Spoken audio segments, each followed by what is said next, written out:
Allie, and today I'll be doing my horse health check. Today I have with me Timothy, who is my lovely partner. When starting with your horse health check, you want to do your overall appearance look. So you want to make sure that their skin and hair are nice and glossy. You want to make sure that they are bright in the eye and that they are normal temperament that you would know that they already are. When doing this, he already looks like he has a shiny coat. He's perky, he's alert, and his eyes are nice and glossy. So the next thing I will be checking is Timmy's mucous membranes. When checking their mucous membranes, you will check it in two spots, which would be on the gums of the mouth and the conjunctiva of the eye. When doing this, you want to make sure that their gums are a nice moist and pink color. You do not want to have red, which indicates fever, yellow, which indicates jaundice, blue, which indicates lack of oxygen, and white, which indicates shock. You also do not want them dry because that also can be an indication of lack of hydration. To check there, we are going to start at their mouth and we're just going to let them know that we're here. I'm going to run my thumb along their gum line and lift up their lip, which, as you can see, they're a nice light pink and they're moist, so that means that his overall mucous membrane is healthy. Next, I'll be checking Timmy's capillary refill, which is normally done on the gums.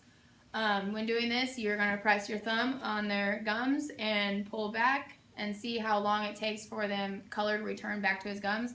You usually want it to be around 1 to 2 seconds, and this indicates their amount of hydration that they have.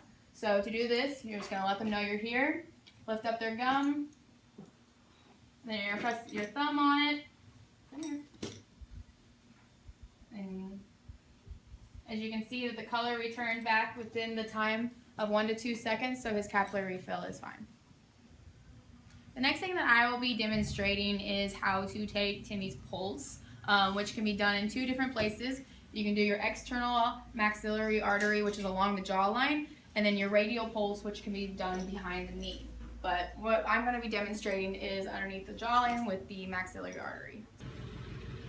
Okay, so when doing the pulse, I'm going to have Vanla time me for 10 seconds, and so then while I'm taking it, when I'm done taking it, I will multiply that by 6 to get the full beats per minute. The normal range for the pulse is 32 to 44 beats per minute, so I will let Vanla know when she can start timing.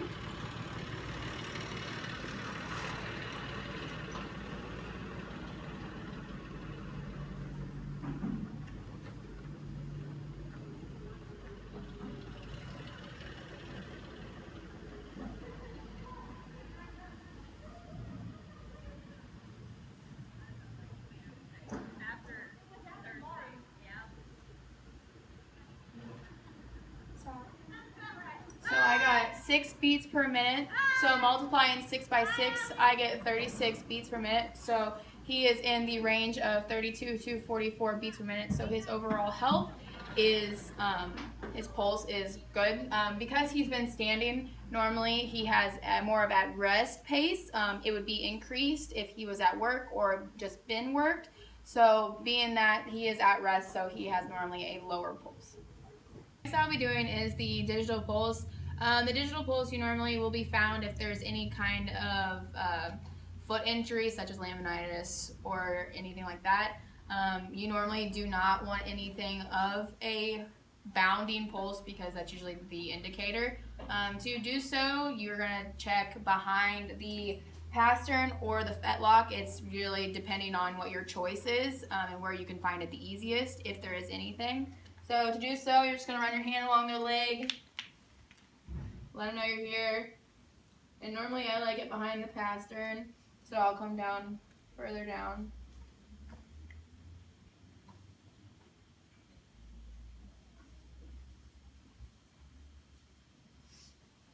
There is a faint one, but it's not bounding, so his overall digital pulse isn't there, so he doesn't have any foot problems that are indicated by that. So next, I will be taking the heart rate, and when taking the heart rate, I'm going to take it along the heart girth, where right here. You want it to be about 32 to 44 beats per minute, just about the same as the pulse. You want them to be the same, but it also can vary depending on whether or not he was worked or not worked, or sitting for a long period of time. So to do so, I'm going to have Vonla come and time me for 10 seconds again, and then I will multiply that 6 to get the full beats per minute.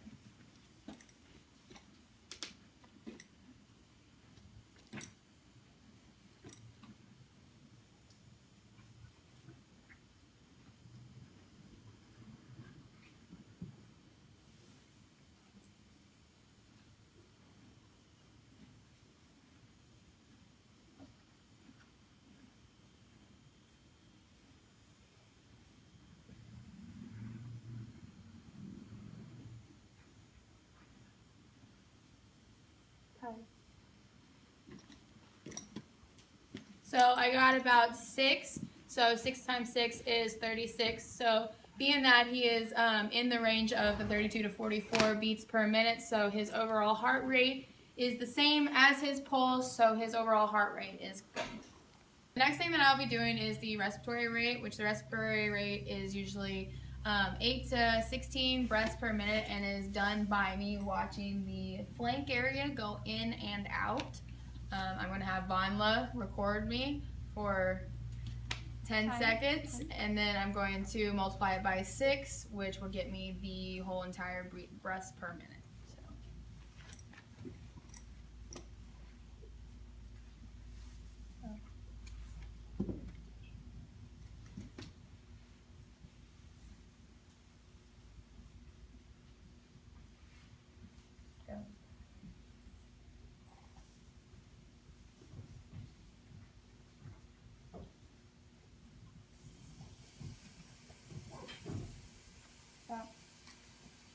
Okay, so I got about 2, which 2 times 6 is 12, so that's right in the range that you want it to be.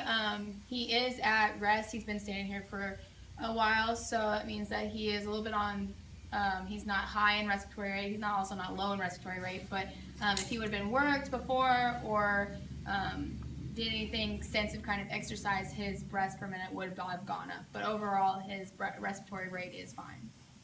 The next thing that I'll be doing is the skin pinch test. This is normally used to determine if a horse is dehydrated or not, and to what extent.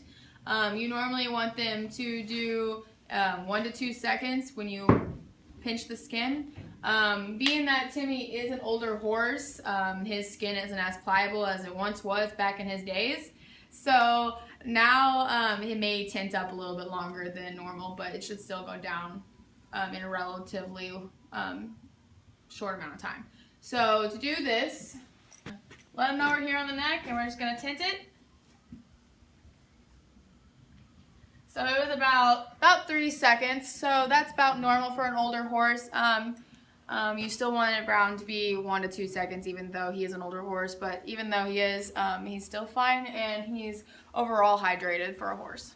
Next thing that I'll be doing is the temperature. Temperature is normally a range from 99.5 to 101.5, and I'm going to be demonstrating it with both the digital thermometer and the mercury thermometer.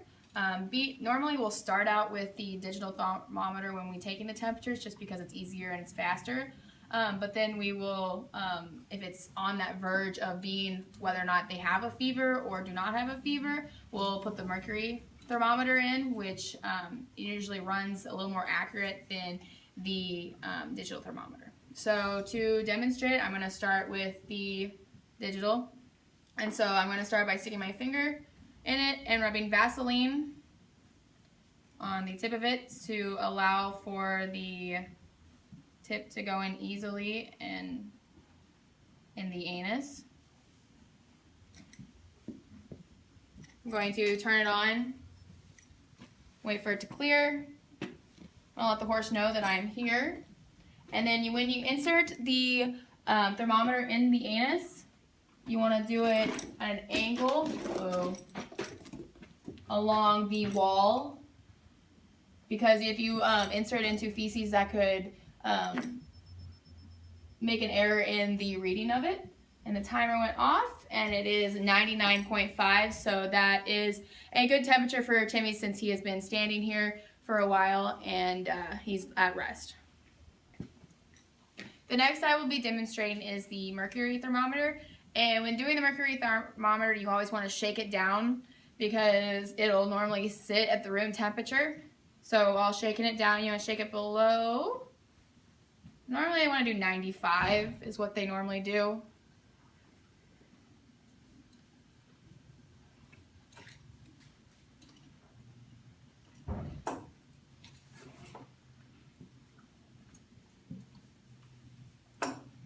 Okay, it's about good. So when doing this one will take 2 minutes to do so. So I will take my Vaseline and I will rub it on the thermometer. And I will do the same thing as I did with the digital thermometer, and I will insert it at an angle in the anus. So I will let them know I'm here, and I will stick it at an angle along the wall. And I'm going to have Bonla time me for 2 minutes. And now it's in. I'm going to, oh, it fell out. Okay. Make sure he doesn't stick it out. And I'm going to take my clip that I have here just so that he can't shove any of it up or anything like that. I'm going to clip it to his tail. So while that is going and the timer is going, I'm going to work on his gut sounds. And so we're going to move to his flank area. When doing the gut sounds, you want to make sure that you check all 4 quadrants of a horse. When checking for their gut sounds, you want to make sure that there is some low rumbling noises in all 4 quadrants. You do not want any rushing because then they could be hypermodal, or no sound at all, which could be a complete blockage. So when doing so, you just kind of want to let them know you're here. You can use your ear, or you can use even a stethoscope that we did when we did the heart rate. So I'm just going to listen. Let him know I'm here, being cautious and watching his back leg at all times.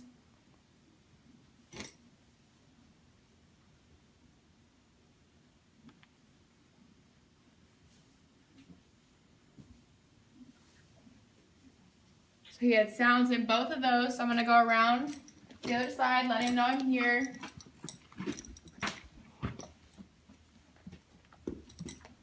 Boo. Boo.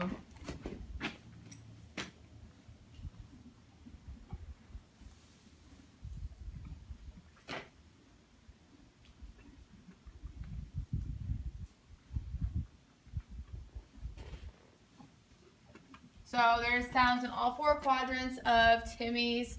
Now that my timer's gone off for my mercury thermometer, I'm going to take it out. Let him know I'm here first, but take him out.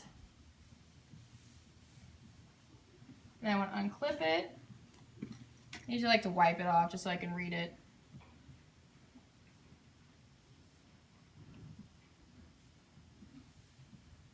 Okay.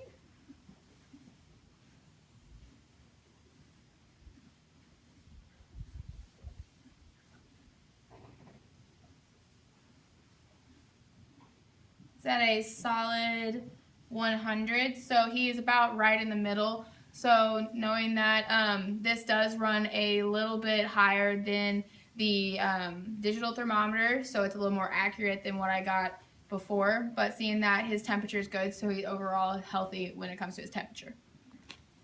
So in conclusion, I went over to the horse vital signs checks and his daily health check. Overall, Timmy was noticeably well off with everything that we did. He passed all the tests that we did. So overall, Timmy is very healthy for the age that he is. So I'd like to thank Timmy for being very willing and very participant for what we did today.